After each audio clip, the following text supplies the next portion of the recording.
directamente con nuestro entrenamiento. Entonces, ¿qué es la psicometría? En términos técnicos, la psicometría es una disciplina, obviamente derivada de la psicología, que nos permite medir al individuo. Y algo muy importante que mencionaba, es importante, si voy a medir, si tiene esta parte de metría, que tenga un parámetro de medición. Por lo tanto, pregunta de examen, las características que tienen que tener los valores en una evaluación psicométrica son numéricos, porque esto me va a dar la comparabilidad entre resultados. Es decir, para que una evaluación psicométrica sea bien trabajada y bien desarrollada, tiene que tener esta condición de valores numéricos. ¿Qué quiere decir? Que voy a poderlo comparar. Objetivos, es decir, que no dependa de una apreciación. Mientras más objetivos sean, mientras no haya factores que interfieran por cuestiones demográficas, tal vez, va a poder tener una mejor evaluación psicométrica. Y normalizados. ¿Qué quiere decir esto? Que una evaluación, para que se considere normalizada, tiene que tener parámetros estadísticos ya avalados. Hay factores estadísticos como el alfa de Cronbach, como el índice de bondad, que nos dan ciertos parámetros de medición. Hoy día, en el medio de la psicología, para que una prueba sea normalizada, que ya haya un estándar de la prueba, tiene que aplicarse por lo menos a 1000 candidatos, a 1000 personas en este periodo de prueba, para ver si es manipulable o no, que se va haciendo este tipo de consideración, y vamos a tener que tener este tipo de validación por lo menos con 1000 personas antes de poder normalizar una prueba. Entonces, ¿qué valores debe tener una prueba psicométrica? Numéricos, objetivos y normalizados. Numéricos para comparar, objetivos para que no haya ambigüedad en los resultados, y normalizados para que estadísticamente esté validada la prueba. Entonces, esto va a ser muy importante. Y en la psicometría, pues vamos a ver muchas cosas. Vamos a poder medir conductas, actitudes, aptitudes y otros aspectos, ¿no? Que van a ser aplicables tal vez en diferentes situaciones. Ahora, vámonos un poquito más profundo. Cuando hablamos de psicometría, estamos hablando en un plano general. ¿Qué tipo de herramientas hay? ¿Qué tipo de pruebas psicométricas? Porque no todas las que les voy a presentar cumplen con el estricto estándar de ser psicométricas, y a lo mejor algunos psicólogos especialistas dirían, oye, es que esa prueba no es psicométrica. Tienen razón, pero en el argot general, en estas pruebas que hacemos para medir candidatos, para medir a personas, les llamamos psicométricas, es como la generalidad. ¿Qué tipo de pruebas hay? Primero, las de medición de la inteligencia. Vamos a ver un par de ellas el día de hoy, y yo les voy a compartir, si ustedes no tienen evaluaciones o en su departamento de psicología o no tienen un sistema, yo les voy a compartir las bases para que ustedes en determinado momento, si así lo quisieran, pudieran aplicar estas pruebas de inteligencia, que van a medir cuestiones de razonamiento, y ahorita lo vamos a ver. Tenemos pruebas que miden factores de comportamiento, es decir, cómo se comporta la persona. Y aquí esto va a ser muy interesante. ¿Por qué? Porque vamos a poder medir el comportamiento a través de una evaluación que tal vez va a tardarse 15, 20 minutos, y que si no hiciéramos la prueba nos vamos a tardar en observar en la persona en 1 o 2 años. ¿Qué quiere decir esto? Estas tipos de pruebas de comportamiento nos van a permitir o buscan identificar en 20 minutos lo que observacionalmente podríamos darnos cuenta en 1 año. Entonces, esta es la utilidad de la prueba. Conocer a una persona de una manera rápida, objetiva y, sobre todo, científica. 3, valores y motivaciones. ¿Qué cree la persona? ¿Qué le mueve? Y esta es una de las pruebas que a mí me gusta mucho, porque también nos permite identificar cómo podemos incentivar un equipo de trabajo, cómo podemos incentivar a una persona. Hay personas a las que el dinero es todo, hay otras que el dinero les resulta indiferente.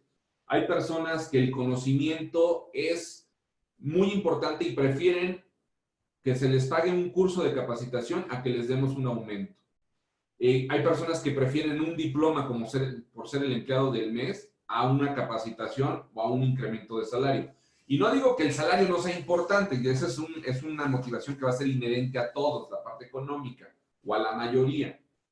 Pero vamos a ver que existen diferentes jerarquías en las motivaciones. Otro tipo de prueba que tenemos es atributos y aptitudes, y aquí es donde viene lo interesante. ¿Qué características tenemos? ¿Qué capacidades? ¿Qué competencias laborales tenemos desarrolladas? Y aquí es una de las pruebas que hicimos, que es axiología científica, y que a veces es un poquito compleja de entender, pero vamos a buscar que ustedes el día de hoy puedan tener los elementos básicos para que puedan tener este desarrollo. Otras son pruebas proyectivas. Las pruebas proyectivas, en estricta esencia, no se consideran pruebas psicométricas. ¿Por qué? Porque son pruebas que de alguna manera buscan generar una interpretación. Y aquí el detalle de la prueba proyectiva es que la prueba proyectiva no nos arroja valores numéricas. Está sujeto a la interpretación del evaluador. La pericia de quien evalúa va a ser un elemento fundamental para poder tener un buen o un mal resultado de las pruebas proyectivas. Aunque hay algunas que a mí me gustan, hay otras que no tanto, pero las vamos a platicar también. Y por último tenemos pruebas de deseabilidad social. ¿Qué son estas pruebas de deseabilidad social? Son las, digamos que en el medio son las más recientes y son pruebas que buscan medir comportamientos, lo que le llamamos comportamientos antiproductivos. Buscan medir honestidad, buscan medir qué tanta propensión tiene una persona a ilícitos como robo, como fraude. Entonces son pruebas que buscan esto, ¿no? Algunas tienen perfil proyectivo, otras son más de autodefinición y las vamos a platicar también un poquito más a detalle conforme vayamos avanzando. Entonces, estas son las 6 tipos de herramientas generales, podríamos detallarlas más, pero ahorita lo que queremos es tener una visión básica y completa de qué es la psicometría. Entonces, tenemos 6 tipos de herramientas: de inteligencia, comportamiento, valores y motivaciones, atributos, pruebas proyectivas, que nos miden muchas cosas, pero dependen de la interpretación de quien esté evaluando, y de deseabilidad social, que va a medir con conductas o busca identificar conductas antiproductivas. Entonces, bueno, vámonos ahora sí, una por una. Y vamos primero con las pruebas de medición de la inteligencia. Vamos a ver que les voy a dar primero el ejemplo de una prueba de medición de inteligencia. Por ejemplo, tenemos una prueba que conocemos como la prueba Varsit. Aquí es importante en la medición de la inteligencia, no voy a hablar del tema del coeficiente intelectual, porque finalmente el tema del coeficiente intelectual va muy relacionado con la edad del candidato y son pruebas que también ya tienen sus años, son pruebas de los años 30, estas de coeficiente intelectual. Las que se utilizan más en plano laboral son pruebas que miden ciertos elementos. Por ejemplo, esta prueba Varsit es una prueba que está enfocada a un nivel académico para el candidato que tiene secundaria terminada, bachillerato, trunco o terminado. Es una prueba de 60 reactivos y que esta prueba en específico está restringida a una duración de 10 minutos. En esos 10 minutos buscamos que el candidato conteste el mayor número de los reactivos. Muchas veces no alcanzan a contestar todos y eso nos da ciertos valores. Y miden estos 5 elementos que son conocimientos generales, nos habla como de una cultura general. Esta prueba es una prueba que tiene su origen en Colombia. Nos habla de razonamiento verbal, qué tan clara es la persona para entender las palabras, comprensión de vocabulario, de conceptos, razonamiento numérico y razonamiento lógico. Normalmente este tipo de pruebas de inteligencia como la Varsit se aplican a personal operativo, intendencia, choferes, personas que buscamos que tengan estas capacidades operativas y que no van a tener que tener un proceso de toma de decisiones analítico o complejo. Entonces, esta es una prueba, ¿no? Les pongo un ejemplo de una de la carátula de Varsit. Aquí vemos las primeras 11 preguntas, las primeras 10 preguntas, y son este tipo de preguntas las que nos hace la prueba Varsit. Son pruebas que parecen muy sencillas o preguntas muy sencillas, pero que aquí el tema son 60 preguntas y el candidato está teniendo que contestar esta prueba en un máximo de 10 minutos, ¿no? Yo en la plataforma donde vamos a poner este video, como los videos de los seminarios anteriores, les voy a poner unos archivos del Barsit para que ustedes tengan la prueba, la descripción y las respuestas, para que en determinado momento, si ustedes quisieran aplicarla, la pueden aplicar hasta de forma manual, tengan ahí los elementos. Entonces, prueba Barsit es para personal operativo. Y mire estos elementos que veíamos anterior. Razonamiento lógico, numérico, comprensión de vocabulario, verbal y conocimientos generales. Pero, ¿qué pasa si yo quiero llegar a candidatos que tienen un nivel académico más elevado? Bueno, pues ahí tengo otra prueba, que es la prueba Novice, le conocemos como la prueba Novice. Este está enfocado a un nivel académico de licenciatura, puede ser también gente con nivel bachillerato, licenciatura y superior. Aquí estamos hablando para personas que no son tanto de perfil operativo, sino es un poquito más de auxiliares, gente de apoyo en diferentes áreas, mucho de perfil administrativo. Aunque la persona no sea, no tenga el nivel de licenciatura, pero sí va a tener una función administrativa, secretarial, auxiliar contable, puede ser que esta prueba nos funcione. Aquí estamos hablando de 80 reactivos y aquí se les dan 30 minutos. La complejidad de las preguntas es un poquito más alta. Y aquí medimos también una parte de conocimientos generales, un poquito de cultura general, qué tanta conexión tiene el candidato con su entorno, razonamiento numérico, razonamiento abstracto, que aquí es mucho esta parte de identificación de figuras, razonamiento verbal y razonamiento lógico. Les pongo en pantalla también una del tipo de preguntas que hace esta prueba Novice, ¿no? Busca generar este tipo de condiciones. Las categorías que mide están revueltas también para que el candidato no se enfrasque primero en contestar la parte numérica y después la parte lógica o la parte abstracta. Las respuestas se van mezclando. También ustedes van a tener los archivos para esta prueba, para que ustedes las vean, las evalúen, que si ustedes ya tienen algún sistema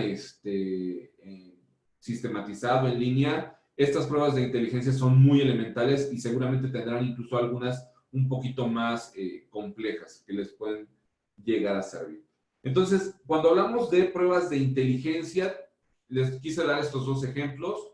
Barsit para personal operativo, nivel secundaria, bachillerato trunco, Novice, ya un bachillerato, una licenciatura, ya podría darnos una visión de cómo funciona.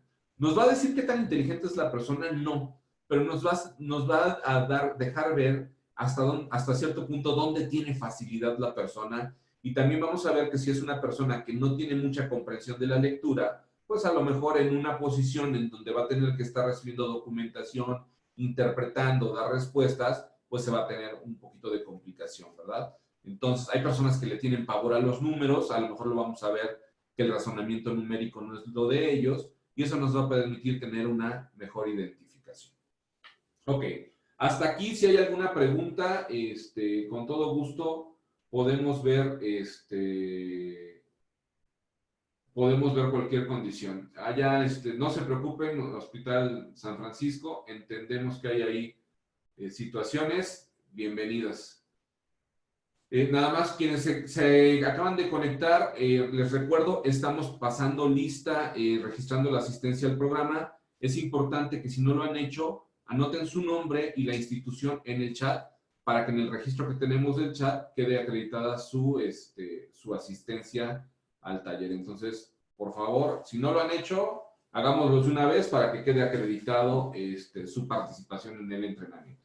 Sabemos que hay personas que no necesariamente se pudieron conectar, por eso es que publicamos el webinar posteriormente en la plataforma para que lo puedan ver, pero bueno, es importante que quienes estamos podamos hacerlo. Si no están en el chat, todos están en el chat del Zoom, no el chat de WhatsApp, ¿ok? Aquí en el chat, ustedes están aquí, entonces aquí en el propio Zoom tenemos el chat. Si ustedes entran a la barra de herramientas, ahí dice chatear o directamente dice chat. Entonces, importante.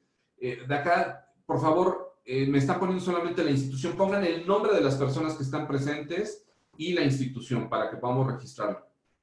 ¿Vale? De Santa Coleta, ¿quiénes están de Santa Coleta? ¿Quiénes están de Carlos Grossman? Para que podamos tener el registro de cada uno de los nombres y la institución que representan para ir cuadrando en nuestra lista, por favor. Ok, si no hay pruebas, no hay preguntas, perdón, acerca de la medición de la inteligencia, entonces vámonos con la siguiente condición. ¿Ok? Que son factores de comportamiento. Y aquí es donde ya se pone buena la psicometría. Y aquí es donde vamos a ver una de las pruebas que ustedes contestaron. Factores del comportamiento. ¿Qué es lo que busca medir los factores del comportamiento? Lo que busca medir las pruebas que miden factores de comportamiento es poder tener una fotografía rápida de cómo reacciona la persona, cómo actúa en diferentes situaciones. Y una de las pruebas más solicitadas o más comúnmente aplicadas para este tema son pruebas que están fundamentadas en la metodología DISC o en el lenguaje DISC. Ahorita vamos a platicar del lenguaje DISC. Que ustedes, la prueba que hicieron está fundamentada en el lenguaje DISC. Ojo, aquí es muy importante diferenciar. Lenguaje DISC es una teoría. Es una teoría muy antigua que es de William Marston. William Marston era un psicólogo que escribió un libro muy interesante que se llama Las emociones de la gente normal.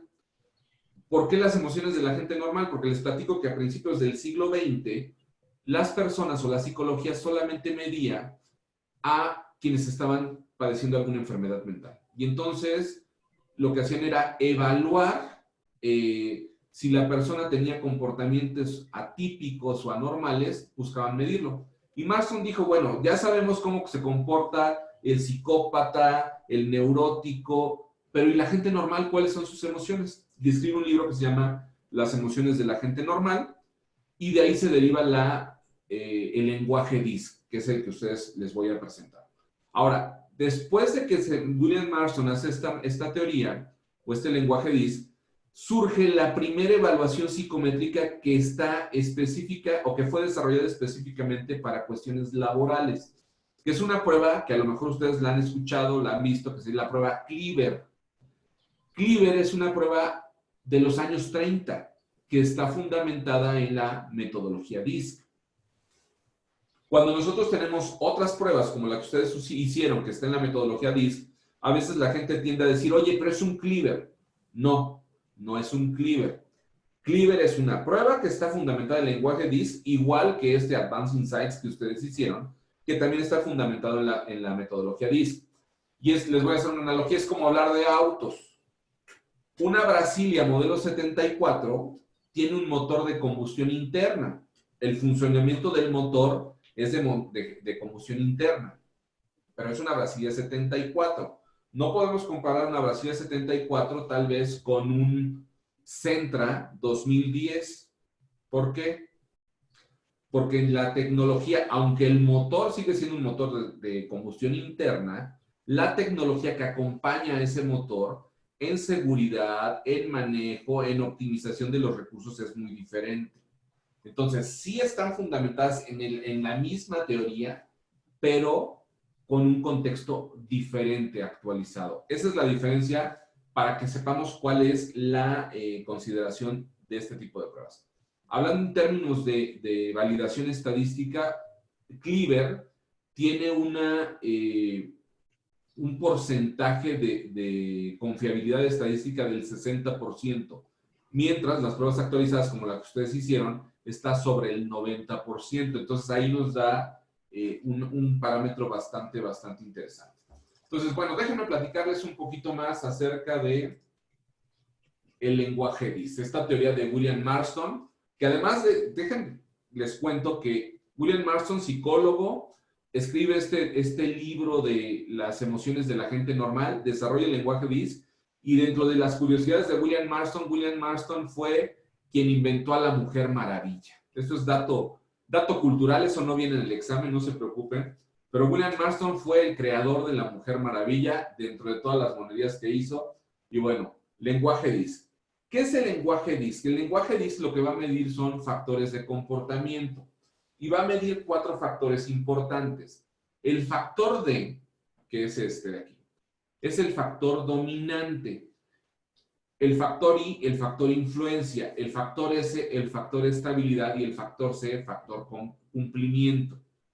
Lo que nos va a diferenciar son identificar si una persona tiene un perfil extrovertido o introvertido. Y también nos va a diferenciar si la persona es orientada a resultados o orientada a las personas. Y algo que a mí me gusta y que es muy interesante del lenguaje DISC es que aquí no hay buenas o malas calificaciones. ¿Por qué?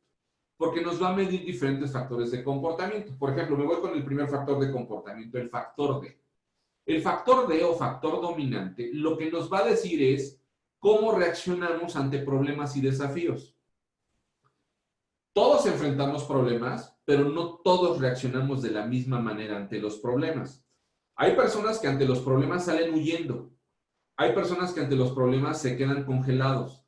Hay personas que ante los problemas sacan la casta y los enfrentan. Y hay personas que se la viven generando problemas. Hay personas que son muy competitivas y que viven mucho en esto. Entonces, en el lenguaje DISC, hablando del factor D, lo que nos va a decir el factor D, si nuestra calificación es alta o baja, es si somos altamente competitivos, demandantes, o somos más conciliadores. Entonces, no hay calificaciones buenas o malas. Lo que nos va a decir nuestra calificación en el factor D es cómo enfrentamos, cómo reaccionamos ante los problemas. En el factor I nos dice cómo socializamos, cómo interactuamos con otras personas. Porque lo mismo, todos interactuamos con personas, pero hay personas que en la fila de las tortillas ya están platicando y le están contando su vida al de junto. Son muy abiertas, son súper sociables. Hay otras personas que son mucho más reservadas. Hay personas que son de un círculo social muy pequeñito. Entonces, el factor I nos va a decir qué tan sociables somos. Somos optimistas, somos abiertos, somos reservados. No hay buena o mala calificación, solamente nos va a decir el factor I cómo reaccionamos ante las personas, cómo nos comportamos con otros individuos. Entonces, recapitulando, factor D nos mide, o factor dominante, cómo reaccionamos ante los problemas. Factor I o factor influencia nos mide cómo socializamos. Factor S, este factor es muy interesante, nos dice cómo reaccionamos ante el cambio, cómo estamos expuestos a ritmos de trabajo. Una calificación S alta, lo que nos dice es que la persona va a aceptar el cambio, pero solamente si se lo vendemos muy bien, si se lo justificamos. Una calificación baja nos dice que la persona es totalmente abierta al cambio, ni siquiera lo cuestiona. Es decir, nos dice qué tan estable es la persona. Y no hablo de estabilidad mental, sino estabilidad en cuestión de la generación de los cambios. Una persona con un factor S alto, su ritmo de trabajo es mucho más pausado, mucho más lento. Una persona con un factor S bajo es una persona muy acelerada, tiene un ritmo de trabajo muy apresurado.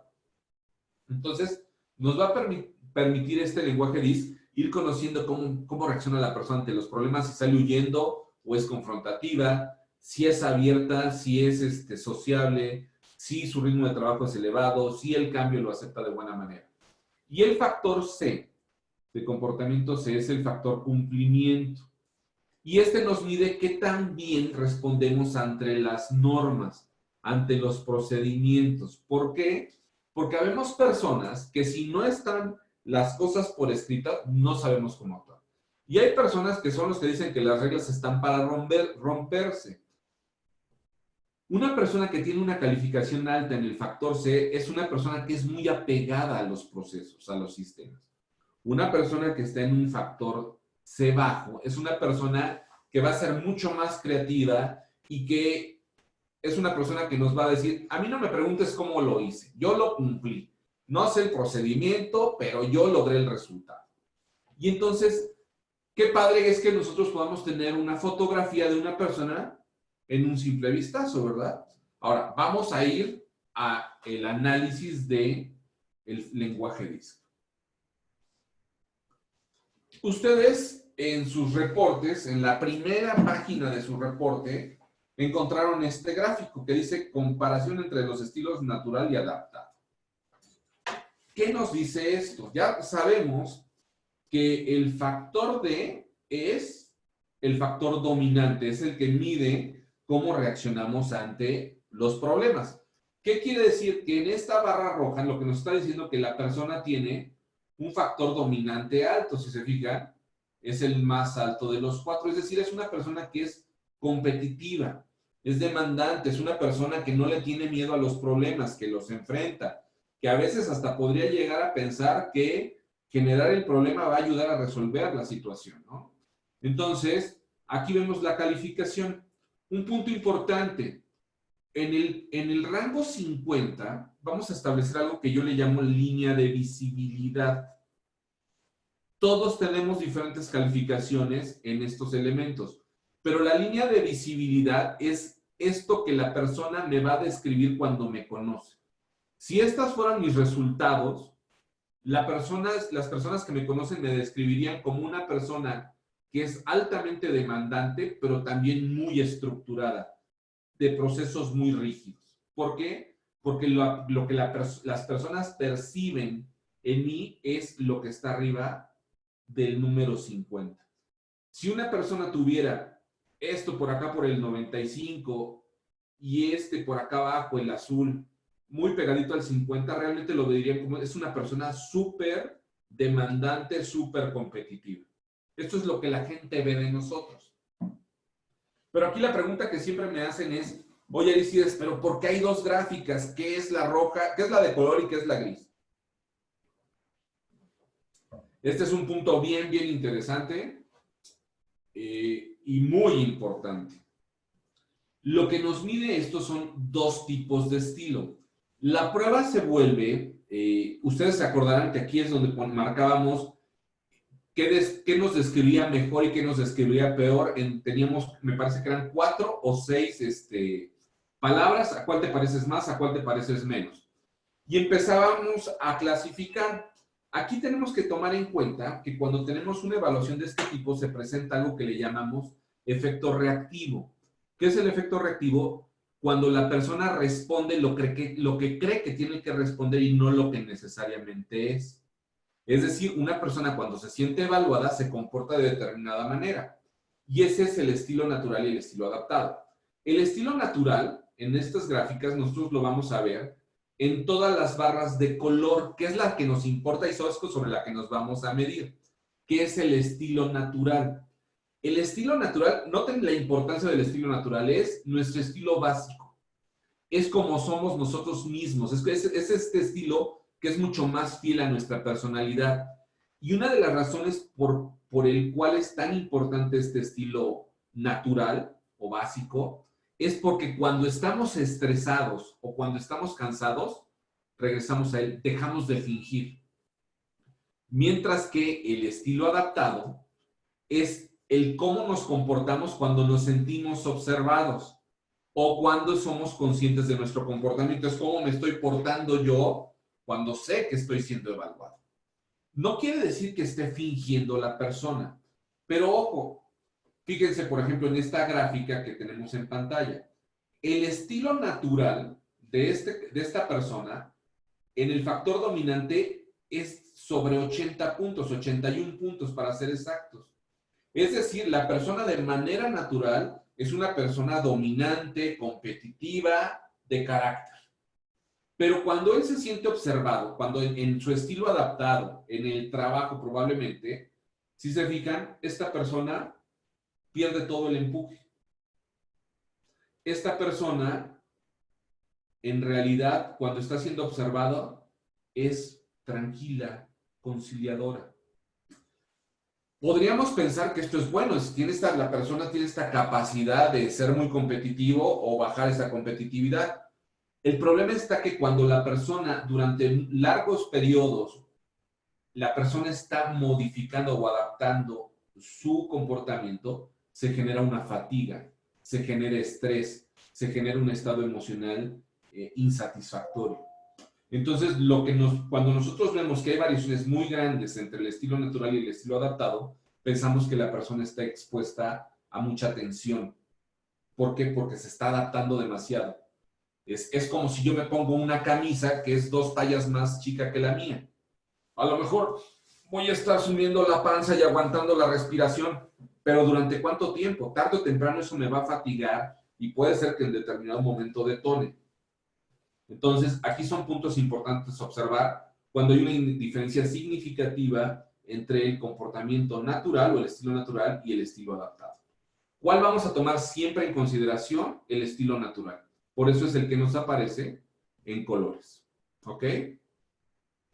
Ahora, ¿cómo ir un poquito más profundo si yo tuviera solamente una gráfica DISC sin tener propiamente un reporte tan extenso como el que obtuvimos nosotros de la evaluación?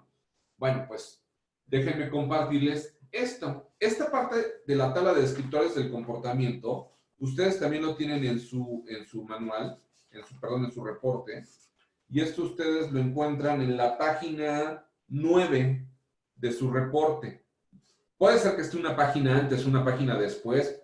¿Por qué? Porque tal vez hubo algunas anotaciones que ustedes tuvieron a diferencia de otras personas, pero normalmente está en la página 9 de los reportes. Y aquí es donde vamos a cuadrar, porque por ejemplo, en este candidato, en esta persona que tenemos aquí, en donde teníamos, ¿a qué reporte me refiero? Al reporte que les llegó a su correo electrónico de la evaluación psicométrica que hicieron en preparación para este entrenamiento, para este taller. Ustedes hicieron, o si no lo hicieron, habría que checar. Se les dio una liga para que ustedes hicieran una evaluación psicométrica y a su correo electrónico les llegaba un minuto después de haber concluido el reporte, el examen, el reporte. Entonces, regresando, en este candidato está en el chat, la liga está en el chat y yo no mando el reporte lo genera directamente el sistema y debió de haberles llegado, si hicieron el examen psicométrico, debió de haberles llegado a el correo electrónico que ustedes pusieron en la evaluación. Si no les llegó, probablemente fue porque se puso mal el correo electrónico. Si fuera el caso, mándenme después un correo electrónico para que yo del sistema baje los reportes y se los envíe posteriormente. ¿Sale? Ahora, regresando a la interpretación de la gráfica. En este candidato tenemos una calificación de 80 en el factor D. Si nosotros nos vamos a esta tabla que tenemos en la página 9, aquí vienen todos los descriptores de esta categoría.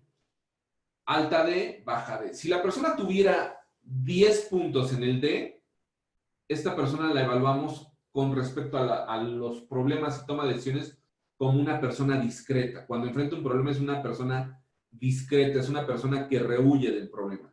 Como tenemos una calificación que está en 80, nos ubicamos más o menos en lo que sería aquí más o menos el rango 80 y lo vemos como una persona que va a reaccionar ante los problemas de manera enérgica o dirigida. ¿Sí? Esa es una manera de leer muy rápido cuál sería el comportamiento de cada uno de los individuos que hacen la prueba con respecto a su resultado. Por ejemplo, aquí en el factor I, que estamos con una calificación de 53, que aquí si se dan cuenta no hay variación entre el natural y el adaptado. La persona se comporta socialmente siempre de la misma manera. Entonces, si nos vamos en este número del 53, pues estaríamos más o menos a la mitad de la tabla. Entonces diríamos que sociablemente la persona es una persona desenvuelta, que está siendo conservadora, puede ser encantadora. Si estamos, aquí hay una pregunta, dice, si con calificación 25 sobre 10 en el D, pues el 25 estaría por acá, una persona conservadora, afable. Ahí estaríamos ubicándonos, ¿no? O sea, pensemos que el demandante es el que tiene una calificación de 100, el discreto sería una calificación de 10. Nunca vamos a tener una calificación de 0, ¿eh? Lo más bajo que podríamos tener es una calificación de 10. Difícilmente, o al menos yo no lo he visto en mi experiencia, nunca una calificación de 0 en algún factor, ¿no? Entonces, aquí es donde nos podemos ir guiando como qué palabra sería la que describiría mejor a la persona con referente a la categoría. Por ejemplo, aquí en el factor S tenemos en este candidato una calificación de 39 aquí veríamos que la persona es una persona extrovertida.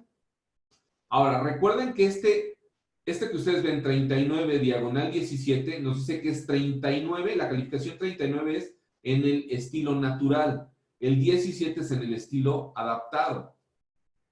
¿Ok?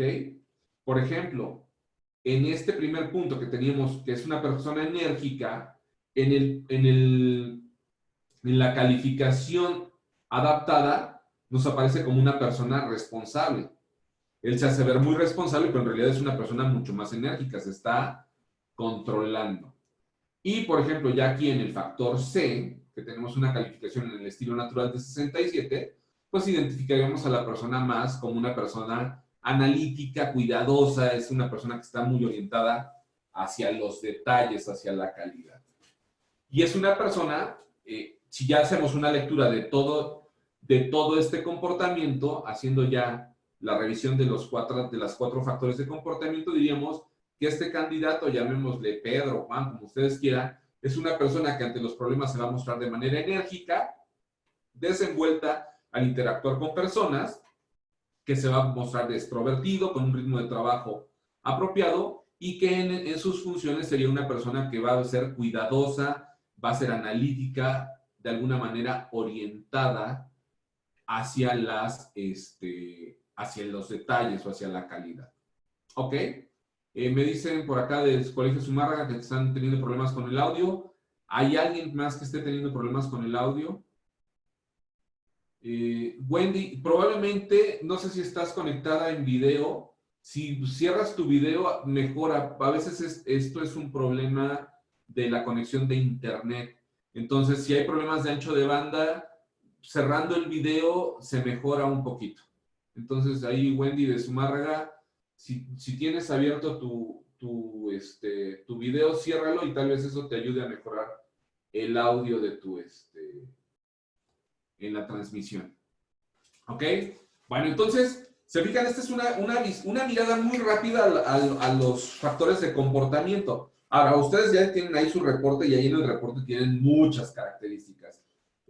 Para que ustedes puedan tener una mejor lectura del reporte, yo lo que les sugiero es que en las páginas subsecuentes que normalmente vienen el dominante a partir de la 11, ustedes van a encontrar esta gráfica ya específicamente.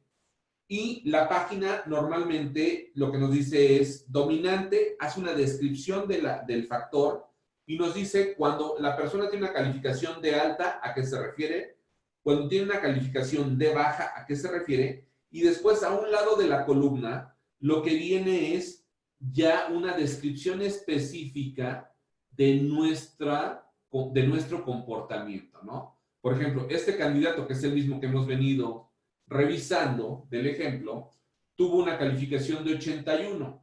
Entonces, específicamente en el manejo de los problemas nos dice que es una persona que está en una comunicación libre de ambigüedades, es una persona directa, práctica en los negocios, que obtiene resultados rápidamente, sin retrasos o errores, que puede ser muy argumentativo, a veces sin notarlo, decisivo y arriesgado, interesado en ideas vanguardistas, innovadoras, le atraen los nuevos métodos, y que llega a ser muy demandante y tiende a hacerse cargo más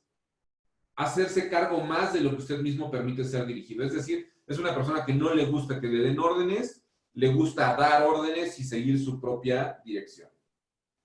Eso es lo que nos dice específicamente ya en el reporte la descripción de este candidato. Y así para cada uno de los factores, el reporte que ustedes tienen les va a dar el resultado. Por ejemplo, en la parte del factor I, hablando del mismo candidato, aquí nos dice que este candidato que estaba en 53 es una persona generosa con su tiempo al ayudar a otros, que es un buen entrenador o consejero, gusta de ambientes flexibles, que cuando conoce nuevas personas tiende a acercarse a ellas, que trabaja mejor cuando se le permite interactuar con otras personas, es como platicón, pero no demasiado, y que le gusta tener una política de puertas abiertas. Aquí yo les hace una descripción muy precisa del comportamiento del individuo.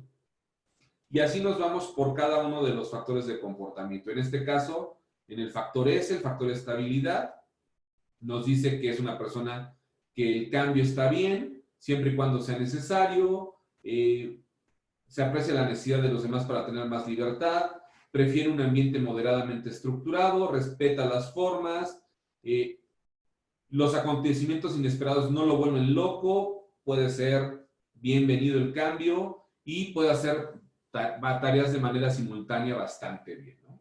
Entonces nos va dando este tipo de descripciones. Aquí ustedes tienen material para leerlo detalladamente.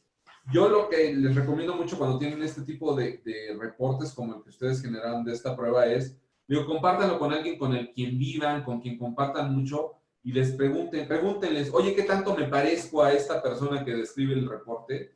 Y van a ver cómo les dan ahí una pertinencia de sobre un 95%. Entonces, ese lo hace bastante interesante, ¿no?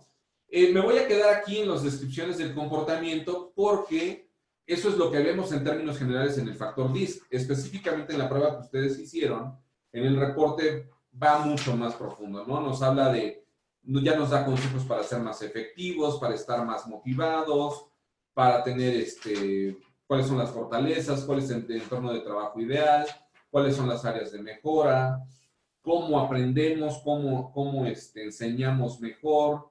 Entonces, este proceso, este reporte que generamos con ustedes, es un reporte de 75 páginas que es muy profundo.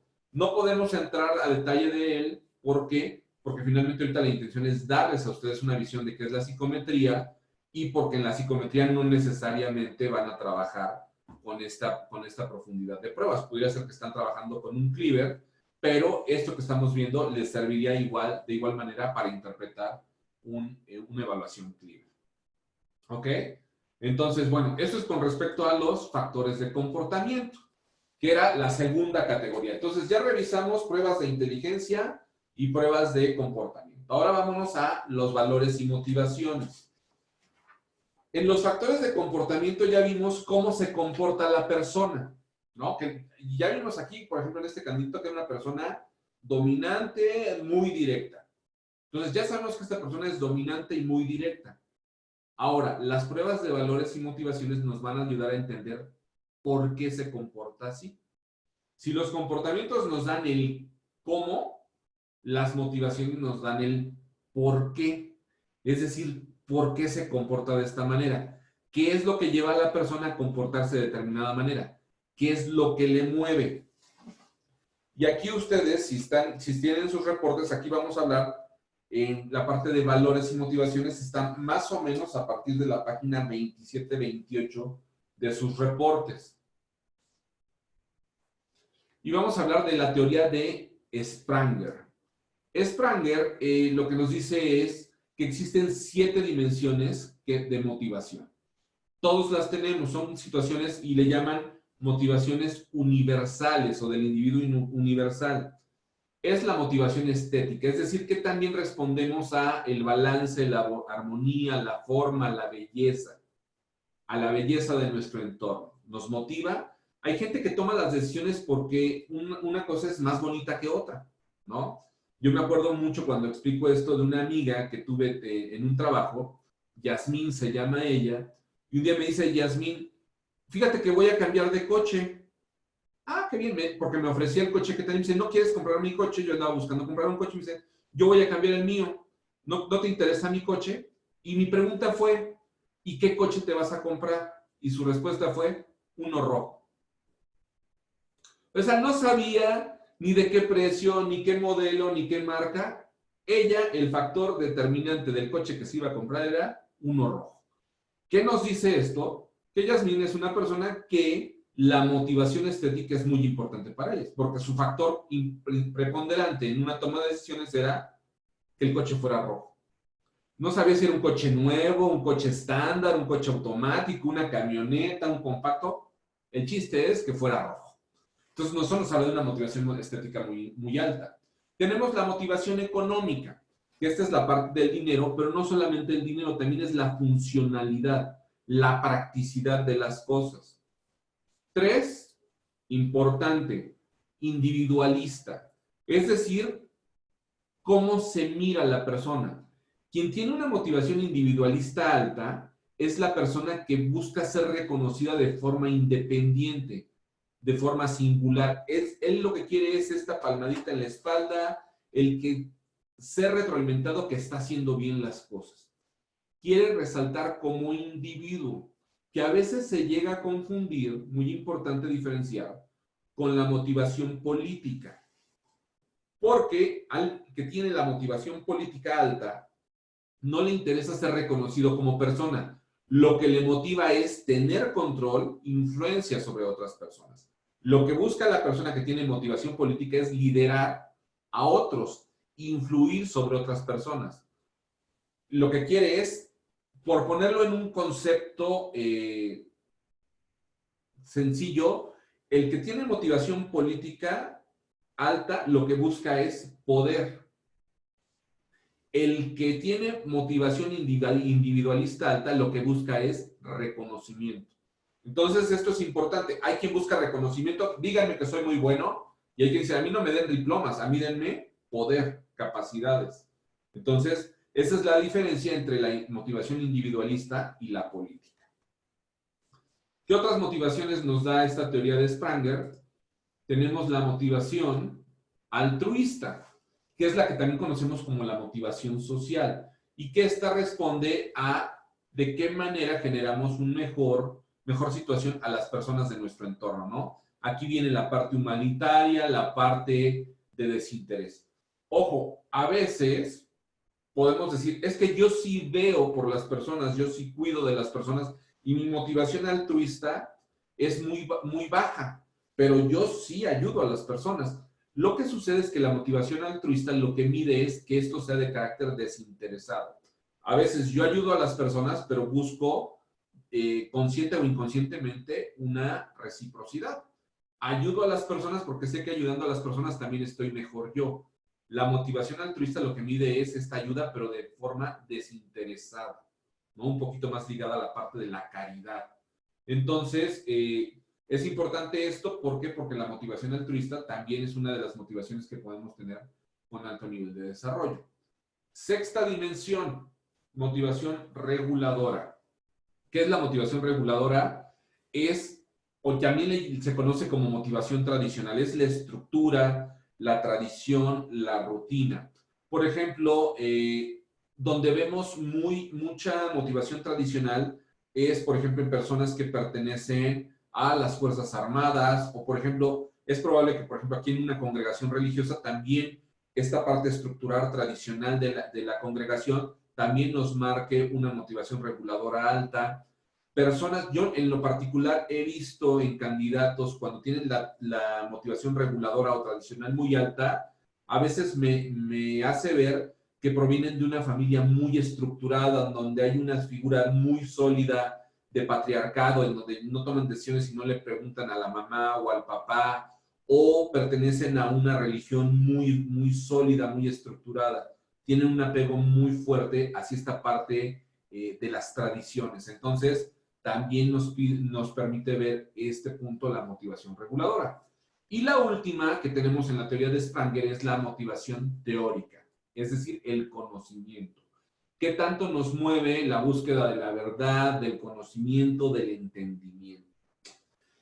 Y en la prueba que hicimos, fuimos calificados en estas 7 dimensiones, porque también tenemos las 7 dimensiones. No puede ser que tengamos 0 en alguna, sería muy difícil que tuviéramos calificación de 0 en alguna. Entonces, vamos a ver cómo nos reportan normalmente este tipo de jerarquías motivacionales. Nos puede aparecer una gráfica como esta, obviamente dependiendo de cada uno de nosotros, esta gráfica va a ser diferente. Y aquí, para mí es muy importante tomar en consideración este primer punto, que es la media poblacional. Ustedes ven este recuadrito en gris, me regreso, y ven que hay estos recuadritos y esta línea gruesa. ¿Qué es eso?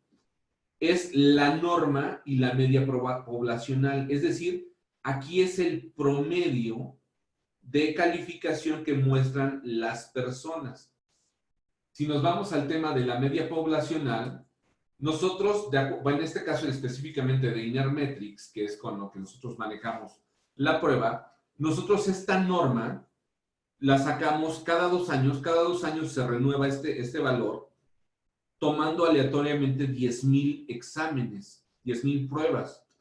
Y esto lo hacemos con una norma alrededor del mundo, porque finalmente esta compañía, estas evaluaciones se hacen en 16 idiomas, en más de 70 países, están prácticamente en todos los continentes. Y entonces lo que se toma en la norma es el rango del 68% de las personas. Es decir, el rango promedio va a ser esta línea gruesa que vemos aquí, pero este recuadrito es donde aparecen el 68% de las personas de esta media poblacional que les digo, tomamos con 10,000 pruebas de manera aleatoria, cada 2 años se está renovando. ¿Para qué nos sirve esto? Para mí resulta de mucha utilidad por esto, porque yo puedo ver que yo tengo una motivación alta, pero ¿comparada con qué? Aquí, si se fijan, la motivación teórica es la que aparece en primer lugar, o sea, tiene una motivación de 90. Esta motivación, si se fijan, si el grueso de la población, el 68% de la población, está en este rango que sería más o menos por el 43, esta persona tiene el 90. ¿Qué nos habla? Que esta persona en la dimensión teórica tiene una motivación apasionada. O sea, lo que le mueve a esta persona por mucho es el conocimiento. Ahora, ¿eso es bueno o es malo? Esta persona prefiere el conocimiento que el dinero, por mucho. Eso puede ser bueno o puede ser malo. Cuando nosotros tenemos una motivación apasionada tan marcada como esta, también somos personas muy manipulables. Imagínense una persona que tuviera en la parte económica, en la motivación económica, en esta azul, que tuviera este rango de 95, 90. Pues tiene la motivación económica desbordada, apasionada. Es una persona que haría cualquier cosa por dinero. Entonces ya nos deja una lectura importante, ¿verdad? Entonces, aquí si se fijan en la motivación política, que recordemos que la política es la que habla del poder, a diferencia del individualista que habla del reconocimiento, aquí esa es su segunda motivación. La persona quiere liderar. ¿Está por arriba de la norma? Sí. ¿Lo podemos considerar como motivación apasionada? Probablemente también, porque está fuera del rango normal, donde está el 68% de la población. Entonces, fíjense, este es un punto importante de cómo leo yo este tipo de pruebas. Lo que me dice que esta persona, lo que le mueve principalmente es el conocimiento. El candidato, pónganle el nombre que quieran, Juanito, lo que le mueve es el dinero. Juanito lo primero que va a buscar es el conocimiento, porque considera que a través del conocimiento va a obtener liderazgo o poder. Y teniendo el liderazgo poder, me voy a la tercera motivación, va a poder tener una retribución económica. Esta lectura es muy fácil de hacer. Chequen en sus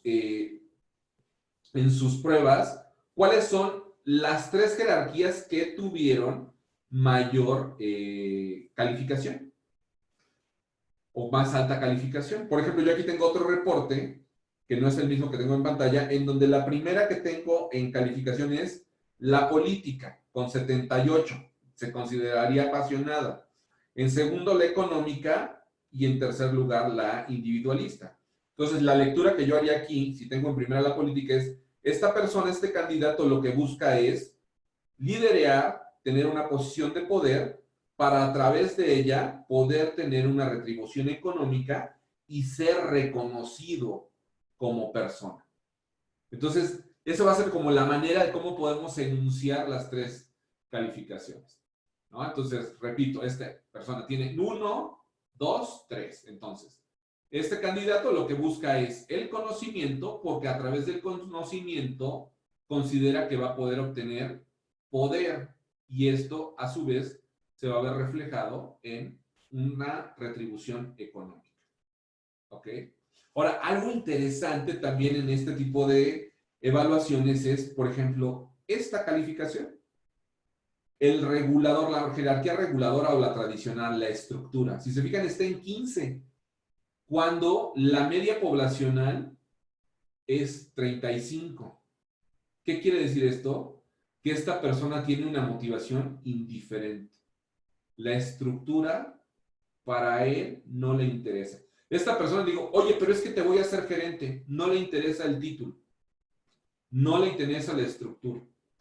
Me ha tocado ver, y de verdad es bastante curioso, me ha tocado ver personas, candidatos, en donde la dimensión económica es indiferente.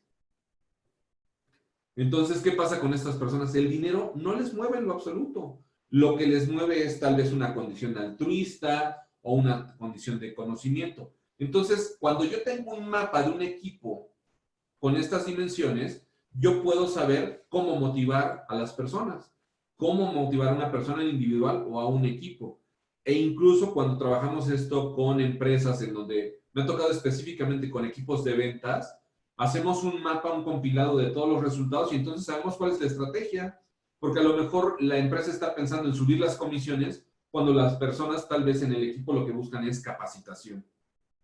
Entonces, ojo, esta es una prueba muy interesante porque nos permite a nivel organizacional tomar las mejores decisiones.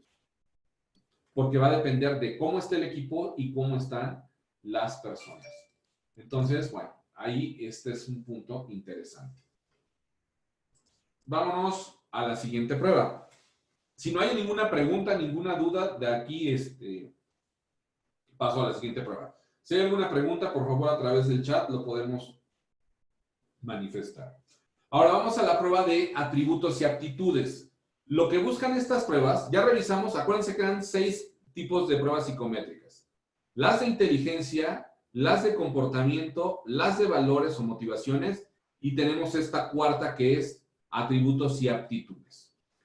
Lo que buscan es qué tanto desarrollo tiene un individuo con respecto a alguna competencia laboral, alguna habilidad o claridad. Es decir, lo que busca estas pruebas de atributos y aptitudes es ver qué fortalezas tienen las personas. Y aquí hay que tener cuidado porque lo que tenemos es que identificar si la persona tiene más o menos desarrollada una competencia.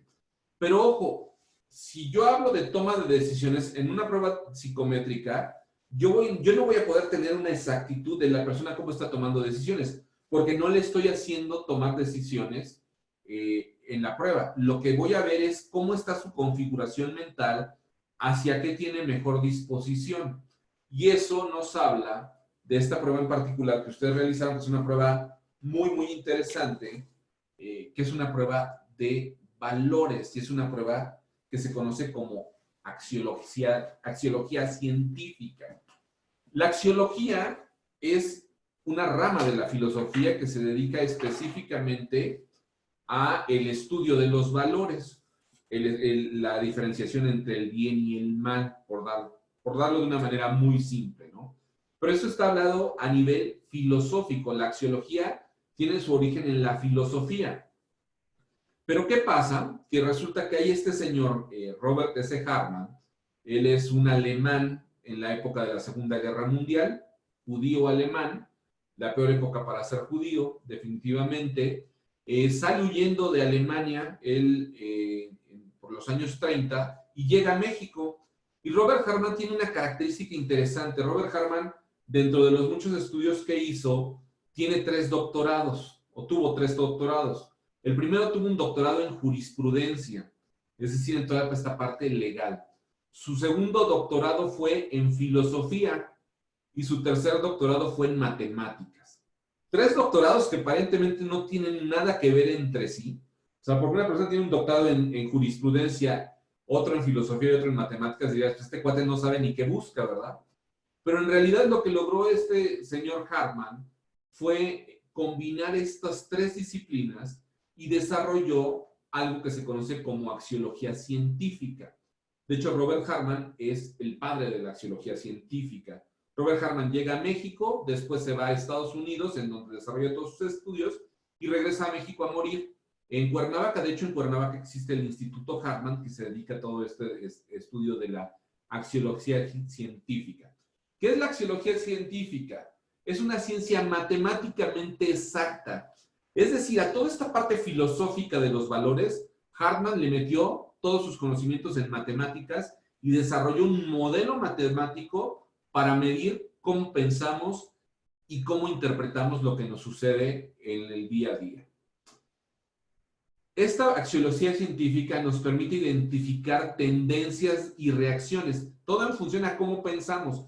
Es decir, a través de las matemáticas, Hartman estructura matemáticamente los patrones de comportamiento. Y esta prueba estoy seguro que la recuerdan. Es esta prueba donde teníamos que poner qué es mejor y qué es peor.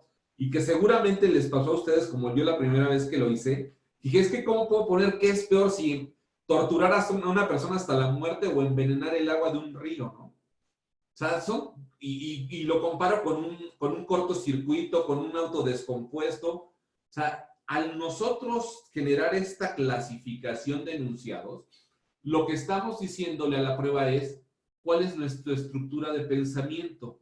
Y esto cruzándolo con un modelo matemático, lo que permite es hacer medible nuestra forma de pensar y generar patrones de comportamiento.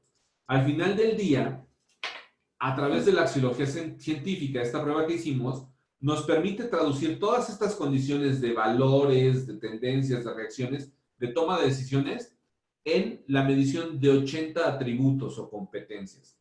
Si ustedes se van a la última página de sus reportes, tienen la lista de las 80 competencias y viene con un puntaje. Ojo, mucho cuidado, y eso anótenlo. Estos puntajes no son calificaciones, son niveles de claridad. Porque de repente yo veo aquí, por ejemplo, en este reporte que tengo aquí, dice autocontrol y viene con un puntaje de 4. Entonces podría yo decir, no, esta persona no se controla, está reprobada en autocontrol.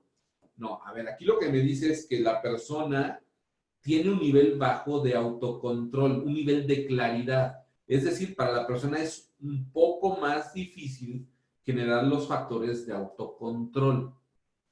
Por ejemplo, hay un punto, ustedes los tienen acomodados de acuerdo de la calificación más alta a la más baja. Les cuento, por ejemplo, hay una que dice uso del sentido común. Hay personas que tienen la calificación del sentido común 5. En estos niveles de claridad, abajo de 6 ya se considera una calificación baja, arriba de 8 se considera calificación alta. Entonces imagínense que yo estoy evaluando un candidato donde dice que el uso del sentido común lo tiene en 5. ¿Qué quiere decir? ¿Que la persona no tiene sentido común? No, lo que quiere decir es que esta persona, cuando toma decisiones, no se basa en el sentido común. Busca tener factores de mucho mayor análisis y no basados en el sentido común.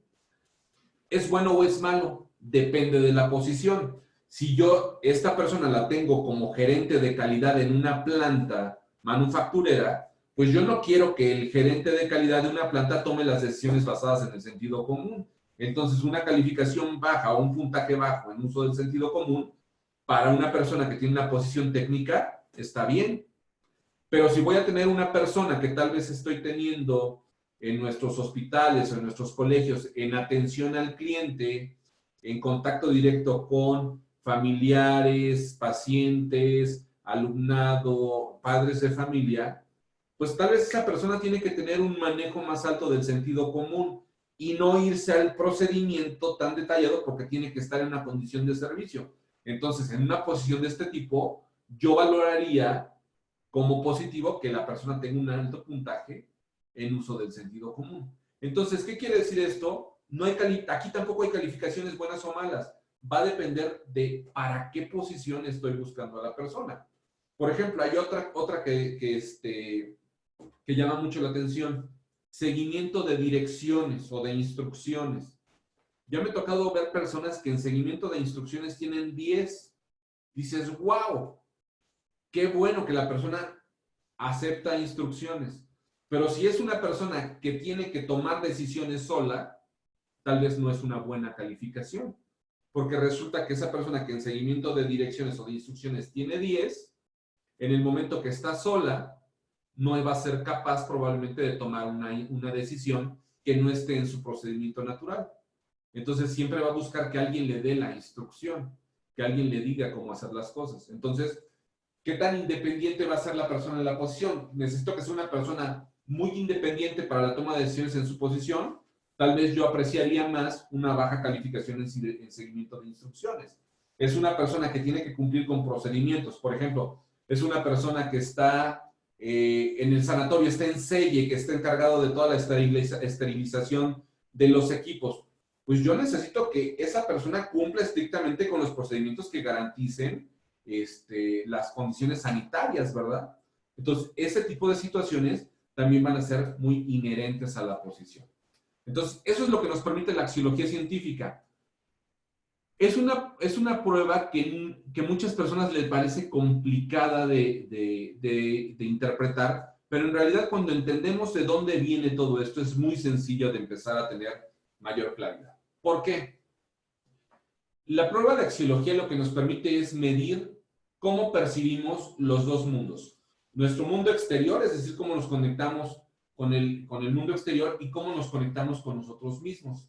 Y clasifica 3 dimensiones de pensamiento, que es la dimensión intrínseca, la extrínseca y la sistémica.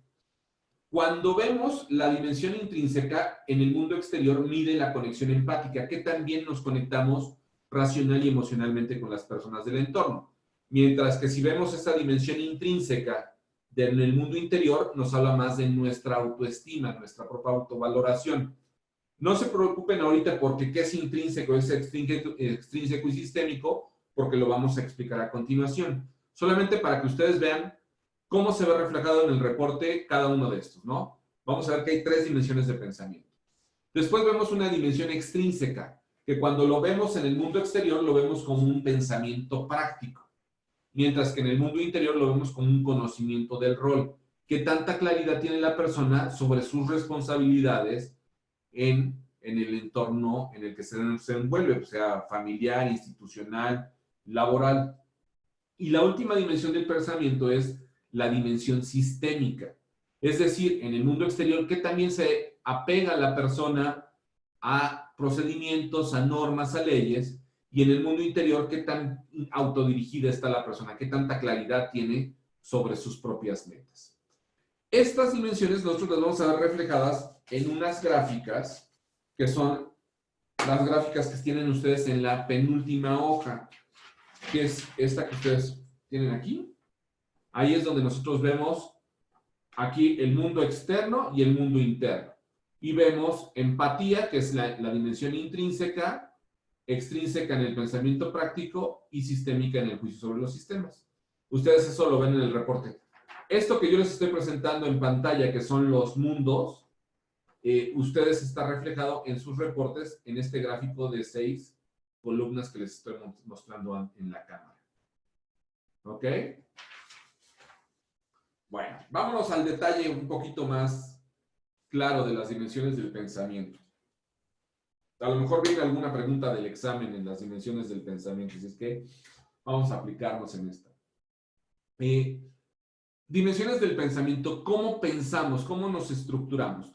El primer pensamiento que vamos a explicar es el pensamiento sistémico, que es este que relacionamos con el cumplimiento de las normas, con la autodirección en la parte interior. Y lo que nos dice esto es que es la construcción mental que tenemos para estandarizar conceptos. Es decir, el proceso. El pensamiento sistémico, una persona que se va al pensamiento sistémico es una persona que dice, el procedimiento dice esto.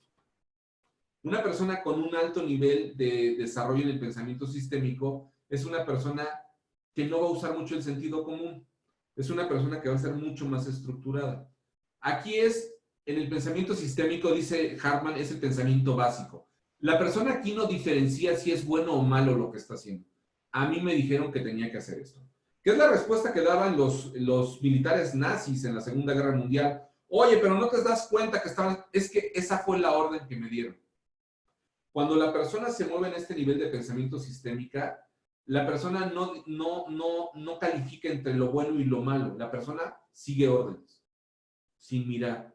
Entonces, Hartman lo marca como el pensamiento elemental, en donde la persona no piensa, solamente sigue un procedimiento, una obra. A diferencia del pensamiento extrínseco, en donde ya es esta dimensión en el pensamiento, en donde ya analizamos y somos capaces de comparar diferentes situaciones. ¿No? Este me gusta más, este me gusta menos, este es más caro, pero este es más barato, pero tiene menos calidad, y vamos a tener esta comparación. Ahorita les voy a dar un ejemplo. Y el pensamiento intrínseco es el pensamiento singular, el individual. Esa es mi percepción personal. Es un pensamiento que tiene una carga emocional muy fuerte. Y es donde yo digo que el caldo tlalpeño mejor del mundo es el que hace mi mamá. ¿Por qué? Porque es el que me trae recuerdos. ¿Es el mejor o no es el mejor? No lo sé. Yo lo único que sé es que es el que a mí me gusta más. Creo que se frició mi video. Ahorita lo estoy reiniciando. ¿Me están escuchando ahí?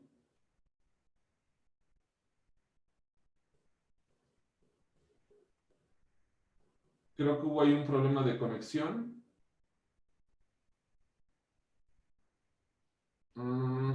Ok, perfecto. ¿El video lo están viendo con claridad o se quedó pasmado? Se quedó congelado el video, me parece. Ok, voy a tener el video. Ok, muy bien. Parece que ya se resolvió la situación. Ok, entonces, el pensamiento intrínseco es ese pensamiento emocional en donde yo digo que ese caldo tlalpeño que hace mi mamá es el mejor del mundo, no tiene comparación. Y tal vez por ingredientes, por calidad, hay otros mejores, pero para mí ese es el mejor. Vamos a este ejemplo de los diferentes tipos de pensamiento. Es esa silla. Tal vez esa silla, para mí, es una silla que tiene un valor emocional muy alto. Y a lo mejor es una silla que tiene 50 años, o 70 o 80 años, pero esa silla la sigo conservando yo, porque es la silla donde mi abuelita se sentaba en la máquina de coser. Y entonces esa silla, para mí es una silla que tiene un valor emocional muy alto, ¿no? Y ahí va a estar, siempre va a estar en mi casa, hasta que se haga polvo por la polilla tal vez, pero ahí va a estar esa silla.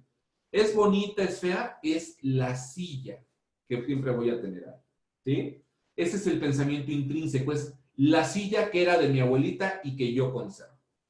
Cuando me voy a un nivel de pensamiento extrínseco, ya no veo una silla, ya soy capaz de comparar entre diferentes sillas.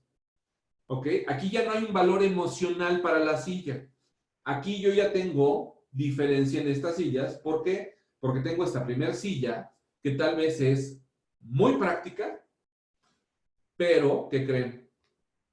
Pues tal vez no es tan cómoda, ¿verdad? Lo que tiene es que es plegable. Si yo tuviera que comprar sillas para mi oficina, pues yo tendría que tal vez tener estas 4 opciones y voy a compararlas, ¿no? Digo, estas, si tengo que tener muchas para si voy a tener un evento, pues me puede servir si no se van a sentar mucho tiempo. Estas son apilables, pero de todos modos no ocupan más espacio, pero son más cómodas que estas. Estas podrían ser mucho más cómodas y además me dan movilidad. Quiere decir que si una persona va a estar trabajando todo el día, pues tal vez, ¿qué preferirían ustedes? ¿Que tenga rueditas o que no tenga rueditas? Pues a lo mejor que tenga rueditas. Y esta, ay, pero esta es más cara. Sí, pero esta tiene soporte lumbar, esta no. Entonces tal vez aquí me voy a cansar menos. Pero esta tal vez cuesta 3 veces más cara que esta. Cuando estoy trabajando en el pensamiento extrínseco, estoy teniendo fuera de la parte emocional que tenía yo con la silla de mi abuelita, tengo esta comparación entre características y la voy a tomar en cuenta para tomar una decisión. Tal vez mi decisión es que yo voy a comprar estas porque son las más cómodas. Cuestan más caras, pero no importa porque eso me representa mayor comodidad para mí o para las personas que trabajan conmigo. O a lo mejor voy a tomar esta porque nadie está peleado con el dinero y lo que quiero es poder comprar estas sillas que sean funcionales, aunque hay mejores, sí, más cómodas, sí, pero mi presupuesto me va a dar para esta tercera silla. Ahora, ¿qué pasaría si ya no tengo yo que comprar las sillas? Las vamos a fabricar. Entonces resulta que yo decido que tal vez las sillas que vamos a fabricar es esta tercera opción. ¿Voy a tomar en cuenta las otras? No, yo lo que tengo que generar es un proceso estandarizado para esas sillas. ¿Qué piel voy a utilizar? ¿De qué colores? Oye, pero es que hay telas más bonitas. Sí, pero las que yo utilizo para mi proceso y poder cumplir con mis costos es esta tela. Oye, pero es que mira, hay una roja muy bonita. Sí, pero yo hago sillas negras. Aquí me voy estrictamente al cumplimiento de un estándar, de un procedimiento. Oye, pero es que se puede hacer de otra manera. Sí, pero yo para asegurar la calidad lo hago a través de este procedimiento. Entonces, ese es el pensamiento sistémico. Yo ya no le meto emoción, yo ya no comparo, yo solamente sigo un patrón de comportamiento porque eso es lo que tengo que hacer, porque es lo que me va a llevar al resultado. ¿Cuál es el mejor? ¿El pensamiento intrínseco, el extrínseco o el sistémico? No hay una respuesta. Estos tres pensamientos los tenemos, estos tres pensamientos los combinamos y en la combinación de estos pensamientos y de este tipo de condiciones es como construimos nuestra realidad. Entonces, esa es la importancia. Ahora, para que ustedes tengan claridad de cómo interpretar esta prueba, me voy a ir a esta gráfica que les mostraba hace ratito.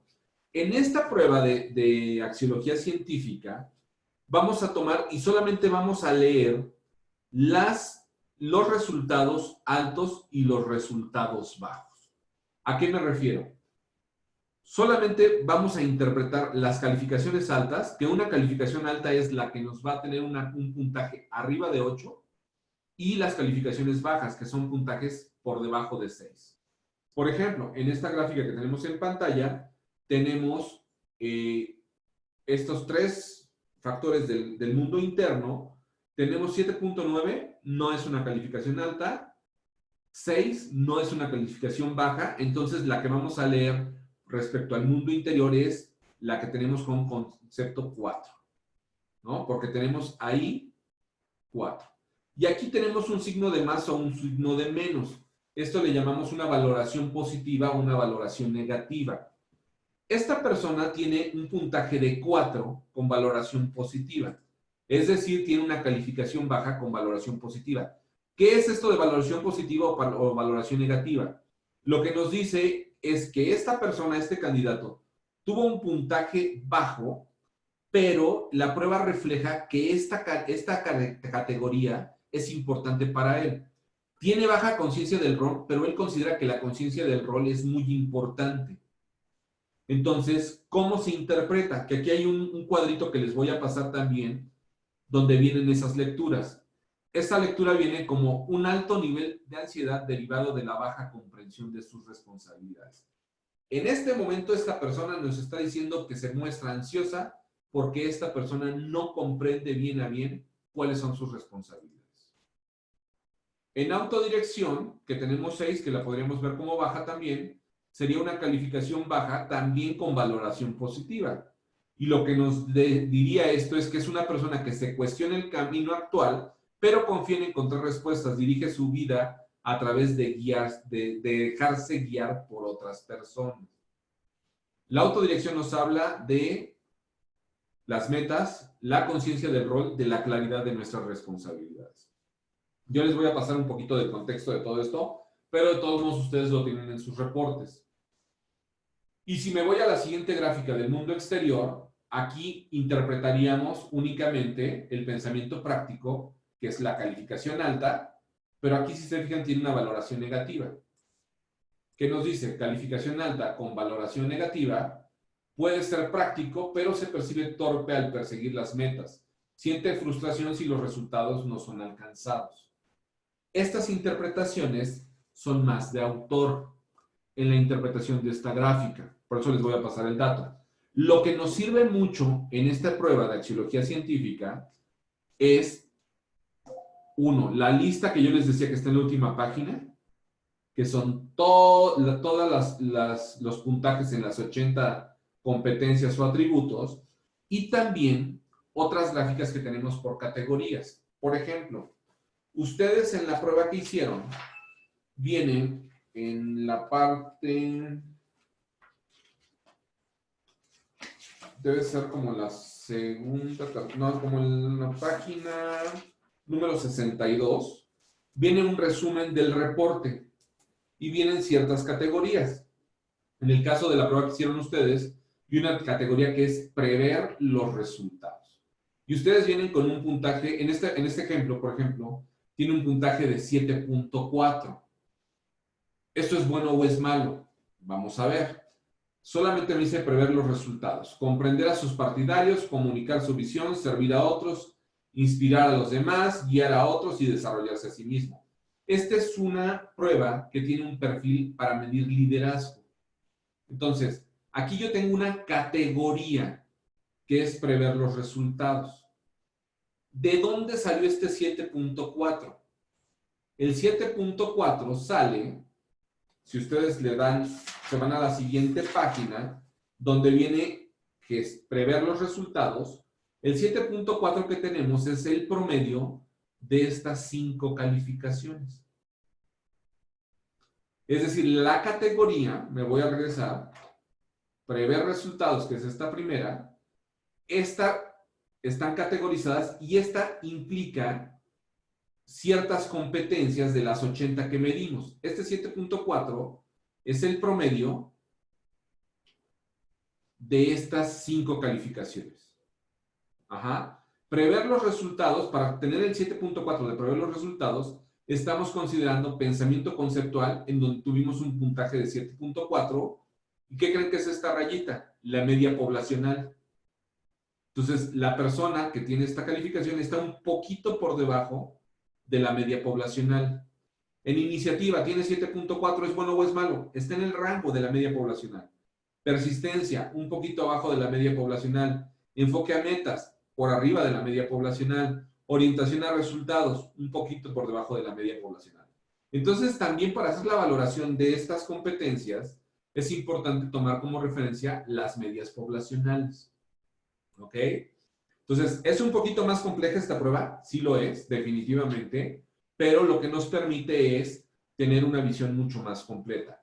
Normalmente, ¿cómo trabajamos con la axiología científica? Con las diferentes organizaciones que trabajamos, lo que buscamos es identificar cuáles son las competencias más importantes para una posición, que eso ya lo platicamos con Oscar, tanto en las descripciones de puesto, y lo vamos a ver cuando desarrollemos nuestro mapa de competencias, y esas competencias las homologamos con estos atributos que nos da la axiología científica. Entonces empezamos a medir las competencias representativas o cardinales para cada organización y nos da un parámetro muy importante. En particular, esta prueba de axiología científica nos permite identificar muy bien dónde está el talento de las personas, qué hay que desarrollar, y nos permite también desarrollar planes de desarrollo o de planes de carrera y planes de capacitación para nuestro personal. Entonces, esta es una prueba que nos da muchísima información, aunque es un poquito más compleja en sus resultados. ¿Ok? Muy bien, hasta aquí, ¿qué les parece? Tenemos ya mucha teoría, ¿verdad? Ahí yo les invito a que revisen sus reportes y con todo gusto, si quieren, ya después hacemos otra sesión en donde podamos profundizar ya para que ustedes se conozcan mejor. Ahorita la intención era que tuvieran una referencia y que esto les pudiera conectar mejor con el tema de psicometría. Entonces, ya para cerrar la sesión, vamos a revisar las últimas 2 categorías, pruebas proyectivas y pruebas de deseabilidad social. Las pruebas proyectivas son estas pruebas que no necesariamente nos arrojan un valor numérico. De hecho, no arrojan un valor numérico y están muy sujetas a la interpretación del evaluador. Les voy a dar ejemplos de ellas. Una de ellas es la prueba que conocemos como Macover. Macover, que es el dibujo de la figura humana. Esta tiene una variación también, que es el dibujo de hombre bajo la lluvia. ¿Qué es lo que nos busca esta prueba? A través del dibujo, interpretar el subconsciente del candidato, de la persona. Y va a haber ciertos patrones de identificación, si se dibuja la nariz de una forma, la definición de ciertos rasgos, del tamaño de la cabeza, de las proporciones del cuerpo, y de ahí pretende hacer una interpretación. En la plataforma yo les voy a dar una guía de interpretación de la prueba Macover, Pero para mí esta prueba a veces deja muchos vacíos. Hay personas que manejan muy bien la prueba, que son muy especializadas en Macover y sacan mucho provecho de ella, pero no podemos tomarlo como algo preciso. Muchas veces esta prueba se utiliza para personal muy operativo, personal que tiene mucha dificultad, que tiene niveles de estudio muy bajos o que son gente que pues no tiene mucha facilidad para leer y escribir, personas de servicio, jardineros, que a lo mejor su comprensión de la lectura no es tan sencilla, entonces se opta más por este tipo de pruebas como el dibujo de la figura humana, que técnicamente se conoce como Macover.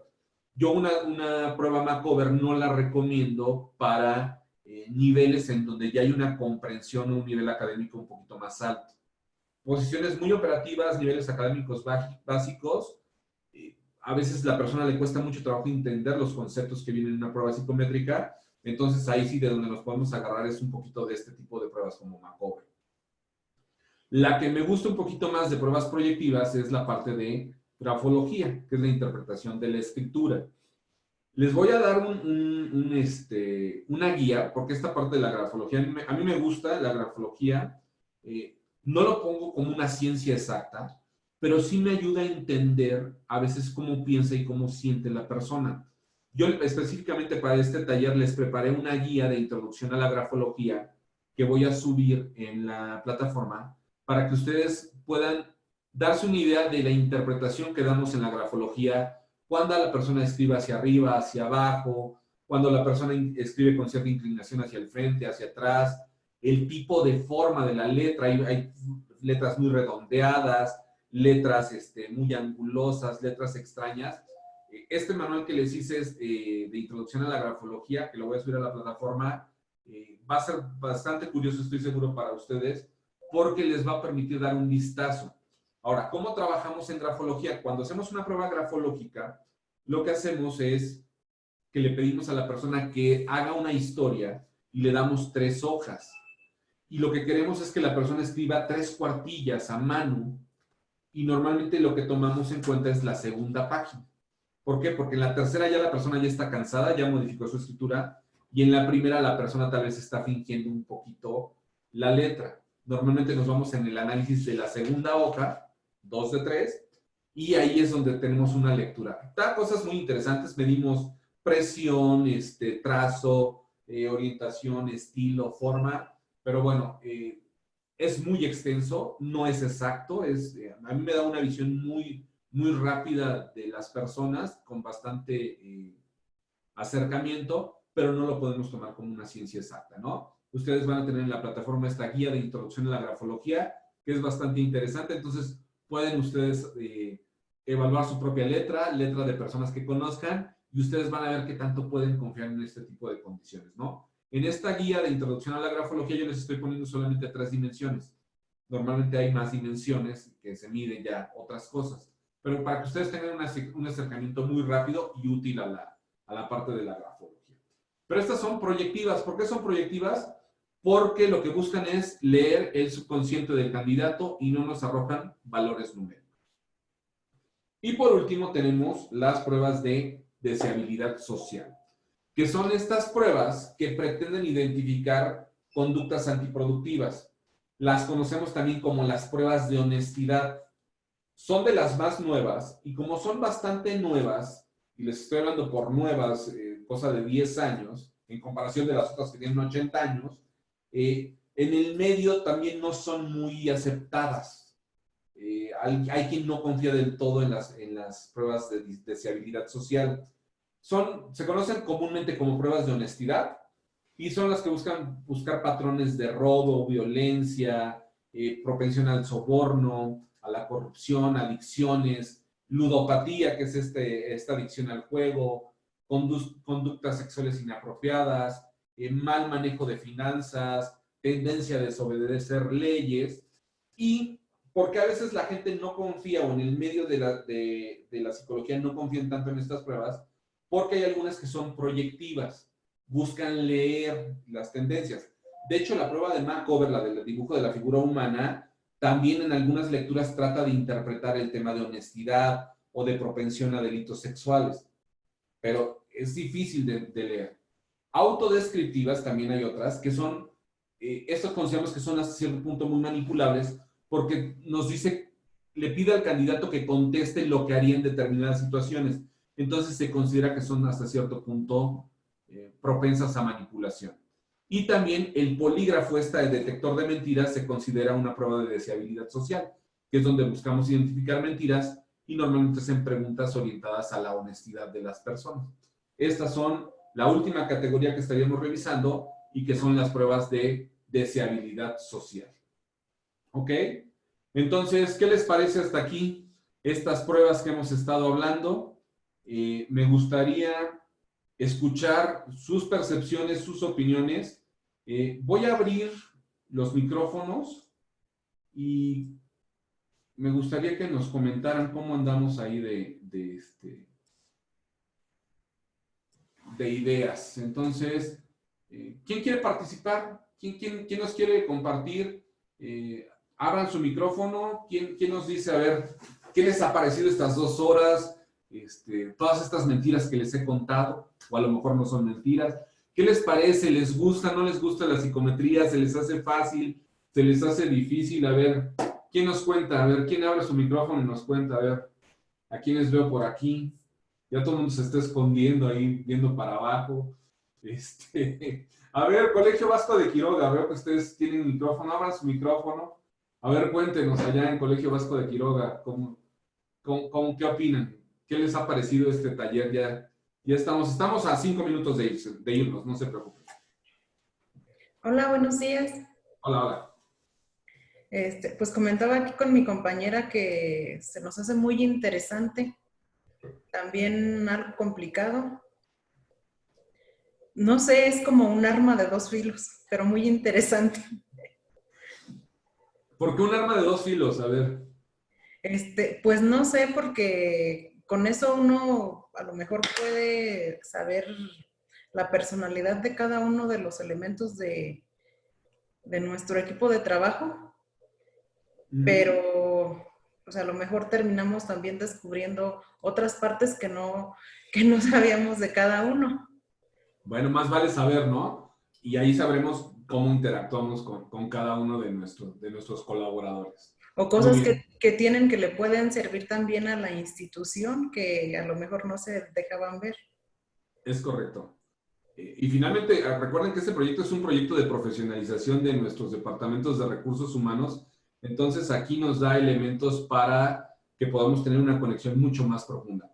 Ahorita solamente era tener la parte básica de la psicometría, pero obviamente esto es algo que se puede ir profundizando definitivamente, ¿no?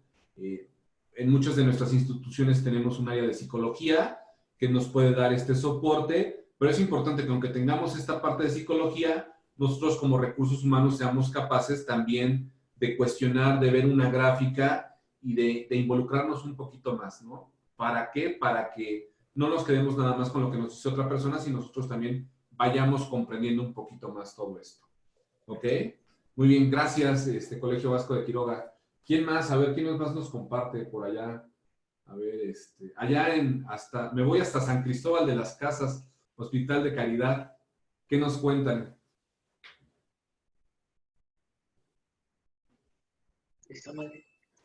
Pues es algo que es muy importante tanto para la misma institución como para las demás personas y que para las evaluaciones es para un mejor seguimiento de la misma institución. A mí se me hace un poco difícil porque estudiar psicología es así, como se decía, ¿no? En lo gráfico o en la personalidad de cada quien, no es tan fácil pues estar calificando, ¿no? Si se hace del diario, a lo mejor y sí, se va haciendo pues una rutina, pero al inicio, pues ahorita no se me hace tan fácil. Claro, es algo que hay que ir profundizando. Es seguir estudiando y para seguir adelante. No es quedarse uno pues estancado en esto. Es correcto. Y hay que perder el miedo a estas pruebas. Hay que saber que existen y que se pueden aprovechar. Y en la medida que vayamos involucrándonos también vamos a ir generando esta experiencia, ¿no? En la lectura, en el manejo de este tipo de evaluaciones. Pero yo lo que les invito es mucho a no solamente las veamos como una cuestión de cumplimiento en un proceso de reclutamiento porque se tenían que hacer, sino también buscar obtener información que sea valiosa para nosotros como institución. Muy bien, ¿quién más nos comparte su punto de vista? A ver, ya tuvimos un colegio, un hospital, vamos con otro colegio.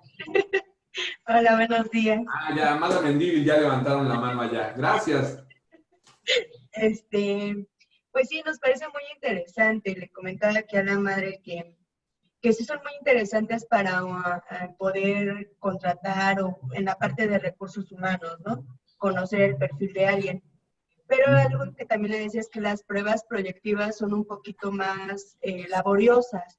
Efectivamente, tendría que ser alguien que tenga esa experiencia, sobre todo en las proyectivas, porque finalmente los datos suelen ser no siempre objetivos, siempre suelen ser subjetivos por la parte en cómo se van a evaluar en ese momento, ¿no? Lo que nos está dando nuestro manual. En este caso, pues yo soy psicóloga también, pero efectivamente, como lo decía la madre del Hospital de Caridad, tienes que tener mucha práctica para poder generar un reporte en una proyectiva. Las demás pruebas pues son como que más directas, son más numéricas, más estáticas.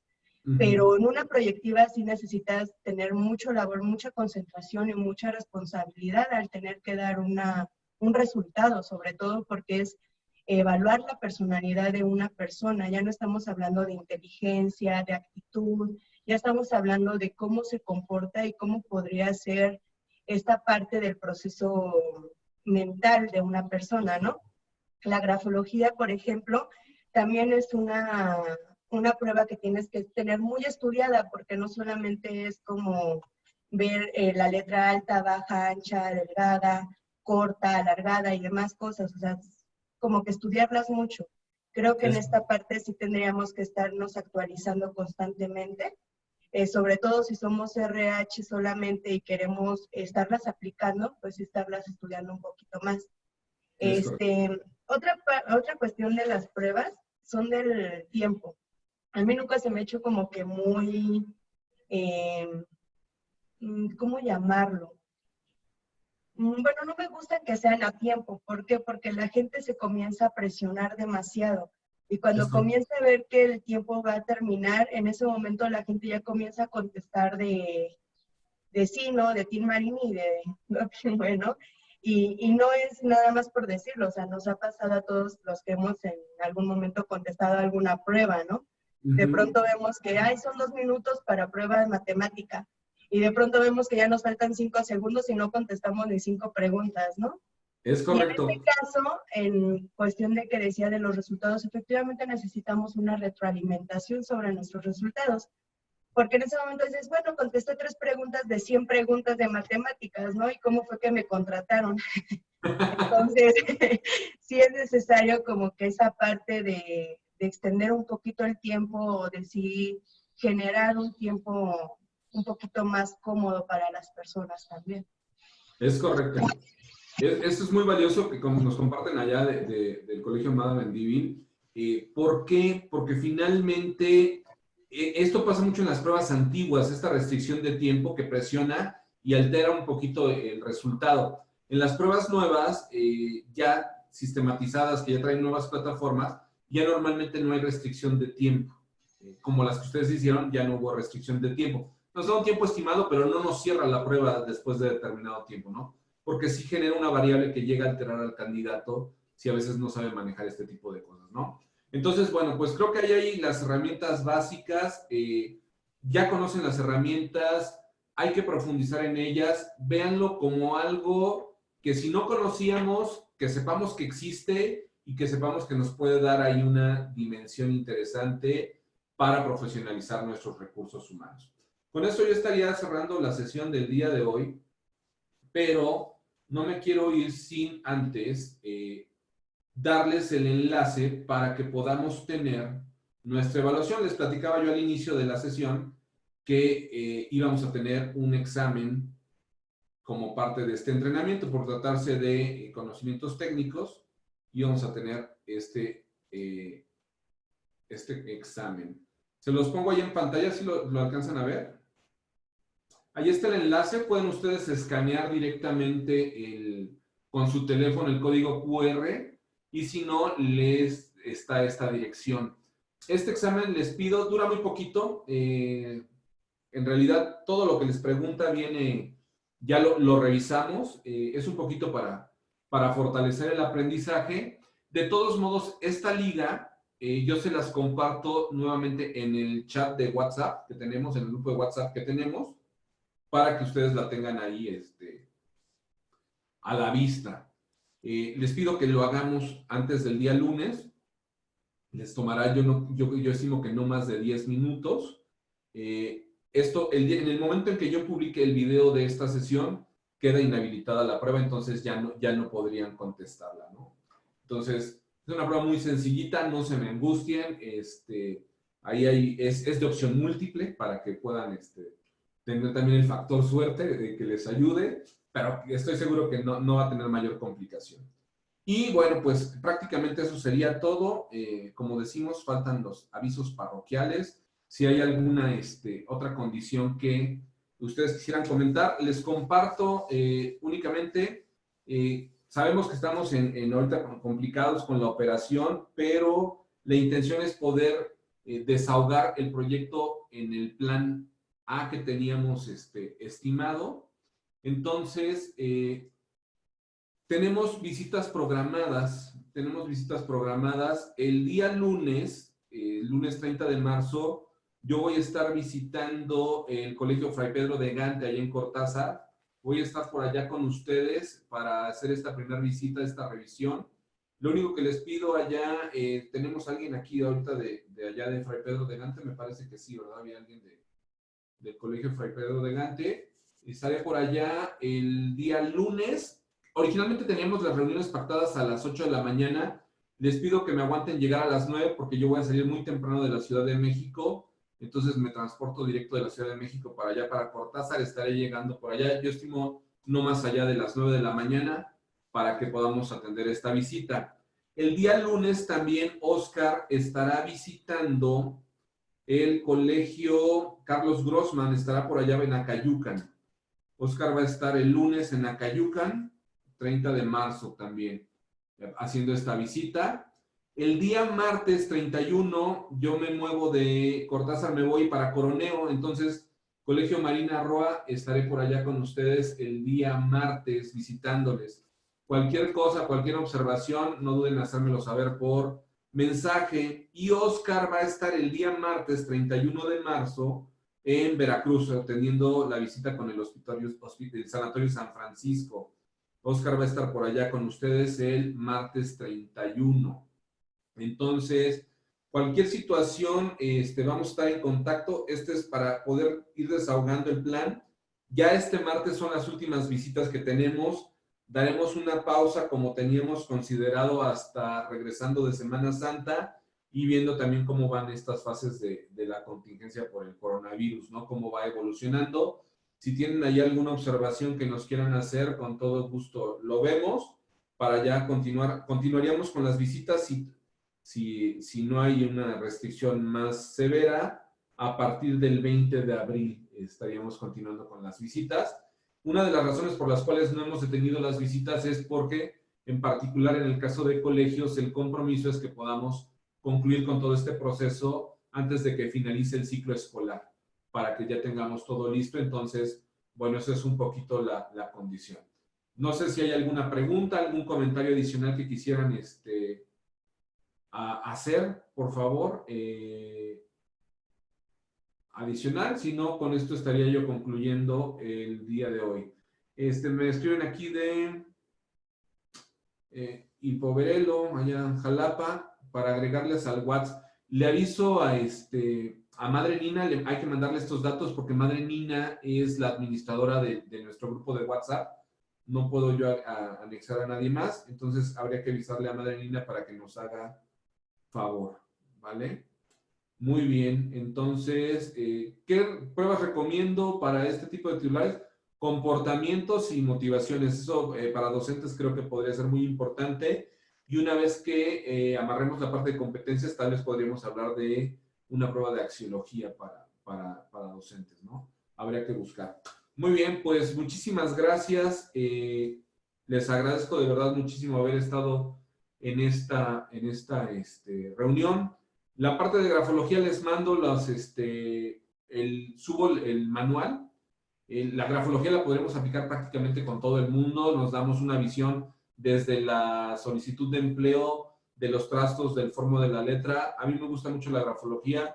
Yo me certifiqué en grafología hace algunos años y no lo tomo como algo 100% exacto, pero me ayuda mucho a darme nociones del comportamiento, de la personalidad, y normalmente hay mucha afinidad, ¿no? Entonces, la grafología sí está más desarrollada a nivel científico. Hay periciales, en criminalística se utiliza mucho, entonces también nos da muy buen resultado. Entonces, pues muchísimas gracias, pase bien para todos ustedes.